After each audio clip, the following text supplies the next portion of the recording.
Hello दोस्तों, आज की इस वीडियो में हम कहानी के माध्यम से हिंदी पढ़ने की प्रैक्टिस करेंगे। अगर आपने अभी तक पिछले वीडियो नहीं देखे तो देख लें, जिससे कि आपको पढ़ने में आसानी होगी। चलिए वीडियो को शुरू करते हैं। आज हम पढ़ेंगे महाकपि का बलिदान की कहानी। चलिए शुरू करते हैं।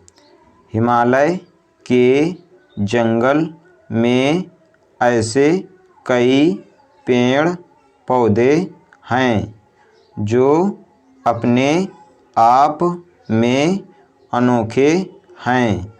ऐसे पेड़ पौधे और कहीं नहीं पाए जाते। इन पर लगने वाले फल और फूल सबसे अलग होते हैं। इन पर लगने वाले फल इतने मीठे और खुशबूदार होते हैं कि कोई भी इन्हें खाए बिना रह नहीं सकता। ऐसा ही एक पेड़ नदी किनारे था, जिस पर सारे बंदर अपने राजा के साथ रहा करते थे। बंदरों के राजा का नाम महाकपि था। महाकपि बहुत ही समझदार और ज्ञानवान था।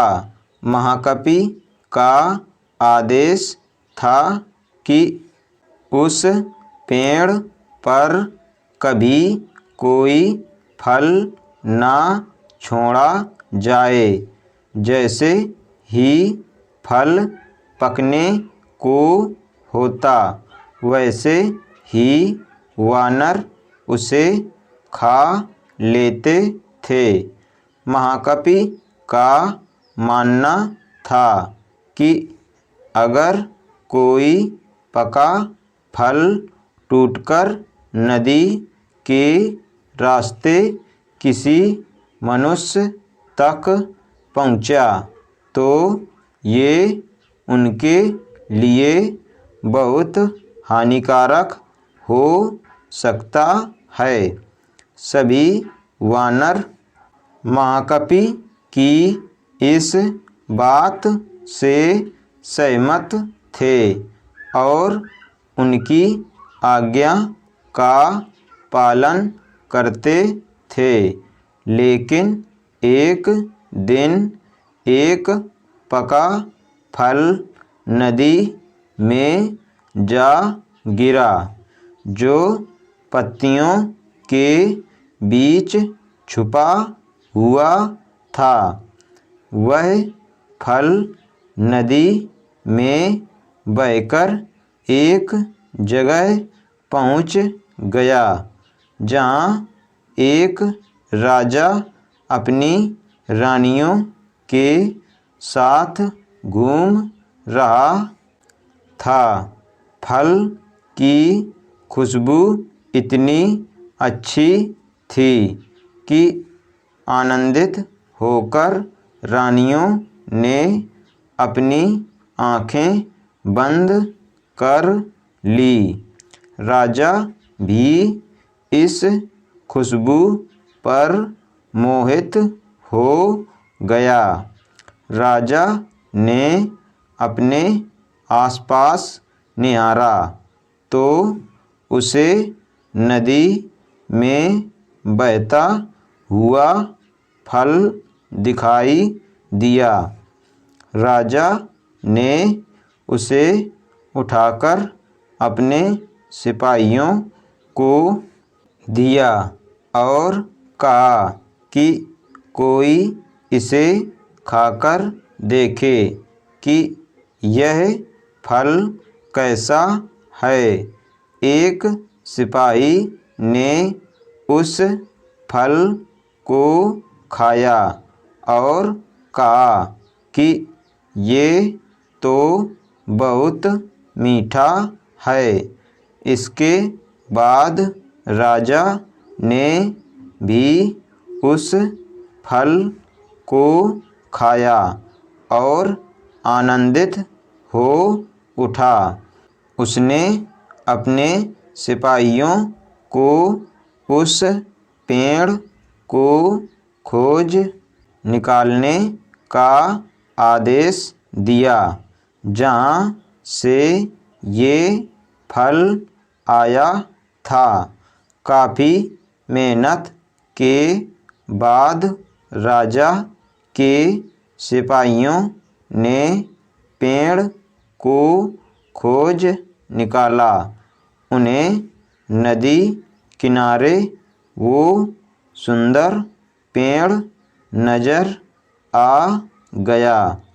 उस पर बहुत सारे वानर बैठे हुए थे। सिपाहियों को ये बात पसंद नहीं आई और उन्होंने वानरों को एक एक करके मारना शुरू कर दिया। वानरों को घायल देखकर महाकपि ने समझदारी से काम लिया। उसने एक बांस का डंडा पेड़ और पहाड़ी के बीच पुल की तरह लगा दिया। महाकपि ने सभी वानरों को उस पेड़ को छोड़कर पहाड़ी की दूसरी तरफ जाने का आदेश दिया। वानरों ने महाकपि की आज्ञा का पालन किया और वो सभी बांस के सहारे पहाड़ी के दूसरी ओर पहुंच गए। लेकिन इस दौरान डरे सहमे बंदरों ने महाकपि को बुरी तरह से कुचल दिया। सिपाहियों ने तुरंत राजा के पास जाकर सारी बात बताई। राजा महाकपि की वीरता से बहुत प्रसन्न हुए और सिपाहियों को आदेश दिया कि महाकपि को तुरंत महल लेकर आएं और उसका इलाज करवाएं। सिपाहियों ने ऐसा ही किया। लेकिन जब महाकपि को महल में लाया गया तब तक वह मर चुका था। शिक्षा, वीरता और समझदारी हमें इतिहास के पन्नों में जगह देती है। साथ ही इस कहानी से यह भी सीख मिलती है कि हर मुश्किल घड़ी में समझदारी से काम लेना चाहिए। आज हमने पढ़ा महाकपि का बलिदान की कहानी। अगर आपको ये वीडियो पसंद आए तो वीडियो को लाइक करें। हमारे चैनल बच्चों की शिक्षा को सब्सक्राइब करें। धन्यवाद।